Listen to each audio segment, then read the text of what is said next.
Desa adat Lelateng yang terdiri dari 6 banjar adat memiliki penduduk yang heterogen di wilayah Kota Negara. Dilihat dari historisnya, Desa adat Lelateng merupakan salah satu desa adat tua di Kabupaten Jembrana. Sejumlah wewangunan kayangan tiga seperti Pura Dalem dan Pura Puseh sudah didirikan bersamaan dengan perpindahan kerajaan tahun 1890 lalu. Seiring bergulirnya waktu, desa adat ini memiliki penduduk yang majemuk. Salah satu yang dikedepankan desa adat yang memiliki LPD terbaik nomor 2 sekabupaten ini adalah menjaga kerukunan antar umat dengan tetap mempertahankan adat dan budaya Bali. Kini desa adat Lelateng tercatat memiliki 1.790 KK yang terbagi di 6 banjar adat, diantaranya Banjar Tinusan, Banjar Ketapang, Banjar Peken, Banjar Terusan, Awen Lelateng, dan Banjar Adat Awen Mertesari. Salah satu aset yang berkembang di desa adat selain pasar adat juga LPD Lelateng.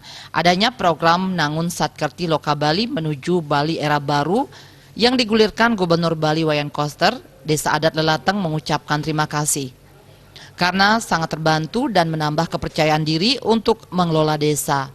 Selain memberikan bantuan kepada masyarakat dan berbagai program, Kepala LPD Lelateng juga menyampaikan LPD memberikan perhatian berupa beasiswa kepada siswa SD di lingkungannya, terlebih lagi bagi masyarakat yang dikategorikan sebagai warga kurang mampu. Adanya dana desa adat yang telah tersalurkan dengan penanganan COVID-19 ini mengalami pergeseran. Beberapa pembangunan parahyangan yang mestinya dilakukan tahun ini seperti penataan 2 setre di Lelateng dialihkan untuk jaring pengaman sosial bantuan pangan non-tunai BPNT sesuai instruksi Provinsi Bali. Khusus dari BPNT desa adat ini disalurkan untuk 54 KK sesuai dengan kriteria yang ditentukan, seperti pemangku serta kerama desa yang terkena PHK. Di samping penyaluran BPNT, Desa Adat Lelateng juga menyalurkan bantuan beras secara merata bagi kerama desa masing-masing 5 kg untuk bantuan penanggulangan COVID-19. Total sebanyak 2.469 paket diserahkan ke kerama di 6 banjar adat, yang merupakan inisiatif dari desa adat melalui Paruman Sabekerta serta melibatkan kelurahan. Selain kerama adat, bantuan juga diberikan untuk janda, duda, dan lansia. Bukan hanya kerama yang aktif saja, bantuan ini dinilai sudah sesuai kesepakatan agar diambilkan dari dana lebih di LPD 40% dan 60% kas desa adat. Tokoh masyarakat yang sudah 2 kali dipercaya menjabat bendesa Iputu Darmayasa Wisesa mengatakan salah satu yang dipertahankan adalah menjaga tatanan sosial di Lelateng, terutama menjaga persatuan dan kesatuan umat. Sebab di Lelateng selain kerama adat juga banyak dari umat lain yang berbaur. Kerama Tamyu itu menurutnya juga dinaungi di LPD Lelateng. Begitu halnya di pasar adat yang juga mengayomi pedagang dan pembeli dari berbagai kalangan. Pasar adat dengan jumlah pedagang 276 sampai saat ini. Untuk keberadaan kios telah disediakan sampai 70 kios dengan ukuran 3 x 3 meter dan untuk kios terbuka sebanyak 237 unit. Terkait pendapatan desa, menurut Kepala Pasar Adat Lelateng Ketut Suprapte, per hari kurang lebih bisa mendapat pemasukan 650 sampai 700 ribu rupiah. Untuk per bulan pendapatan pasar sekitar 20 juta rupiah.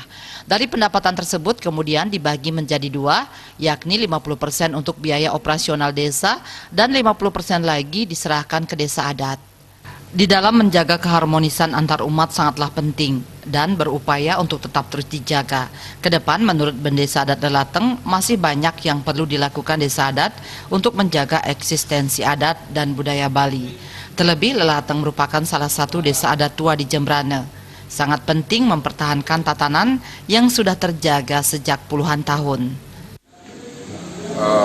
Pertama saya sampaikan bahwa dengan adanya perhatian dari Bapak Gubernur dengan untuk Nangun Satkerti, nah itu kami merasa terima kasih. Dan kebetulan desa kami ini adalah desa yang betul-betul sesuai dengan persatuan dan kesatuan, karena kami ada di wilayah Kecamatan Negara, Kabupaten Jembrana, desa adat Lelateng, di mana penduduknya adalah sebagian heterogen, dalam arti segala umat, arti agama ada di sini, dan juga macam-macam suku yang ada di desa adat kami.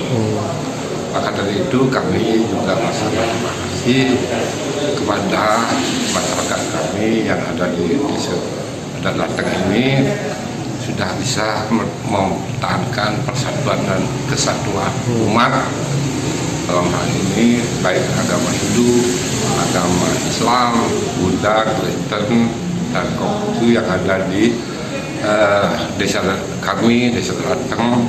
Kami mengucapkan terima kasih karena sekian tahun kami sebagai bendesa adat di Lelateng ini sudah bisa mempertahankan kerukunan terhadap wilayah kami di Lelateng.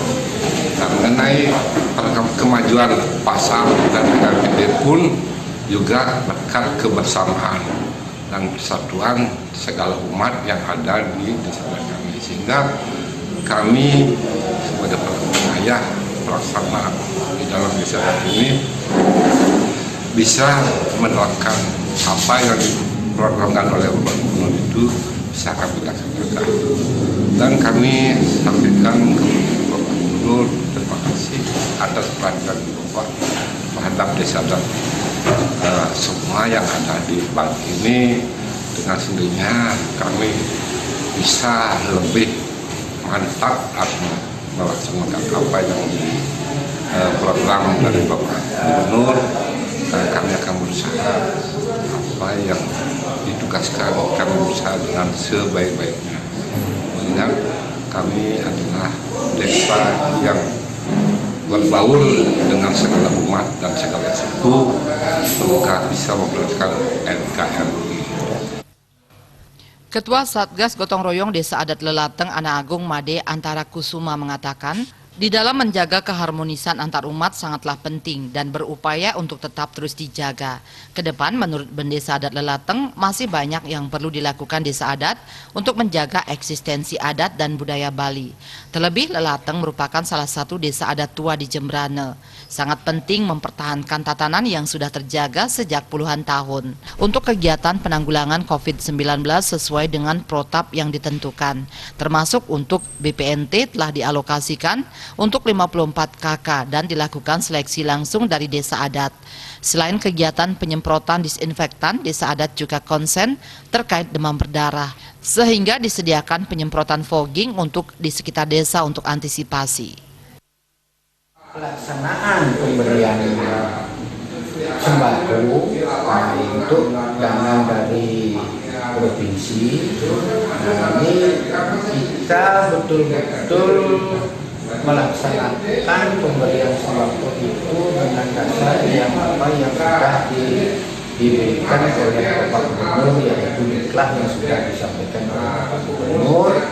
Kemudian tahapan kedua yang kita diberikan dana 100 juta itu kita dapat mewujudkan pemberian sembako itu sebanyak 54 kepala keluarga, 54 kakak yang pada dasarnya kami melaksanakan itu betul-betul berdasar apa yang sudah kita diberikan petunjuk dari Bapak Gubernur terkait dengan diklat yang disampaikan kepada kami.